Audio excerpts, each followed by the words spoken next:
ঠাকুরগাঁও শহরের চেরাডাঙ্গি মাঠে নির্বাচনী গণসংযোগ করেছেন বিএনপি মহাসচিব মির্জা ফখরুল ইসলাম আলমগীর। এ সময় তিনি সব ভোটারদের, বিশেষ করে হিন্দু সম্প্রদায়ের ভোটারদের নির্ভয়ে ভোট কেন্দ্রে গিয়ে যাকে খুশি তাকে ভোট দেওয়ার আহ্বান জানান। হিন্দু ভাইদেরকে, পরিষ্কার ভাই বোনদেরকে বলতে চাই, ভয় পাবেন না, আপনারা নির্ভয়ে ভোট কেন্দ্রে গিয়ে যাকে খুশি তাকে আপনারা ভোট দিন, কিন্তু ভোট কেন্দ্রে যাবেন, এটা আপনাদের অধিকার।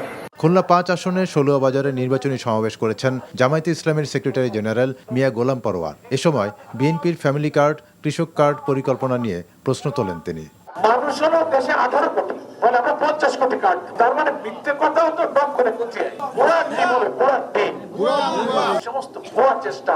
বাংলার মানুষেরা তো বোকা নেই। কক্সবাজার ২ আসনের জামায়াতে ইসলামের প্রার্থী হামিদুর রহমান আজাদ কুতুবদিয়া উপজেলার বড়ঘোপ ইউনিয়নে গণসংযোগ ও পথসভা করে সেখানকার জনজীবন ও অর্থনীতি উন্নয়নের আশ্বাস দেন। দুই ছেলেকে সাথে নিয়ে প্রচারণা শুরু করেছেন গুমের শিকার বিএনপি নেতা এম ইলিয়াস আলীর স্ত্রী ও সিলেট ২ আসনের বিএনপি মনোনীত প্রার্থী তাহসিনা রুশদীর লুনা।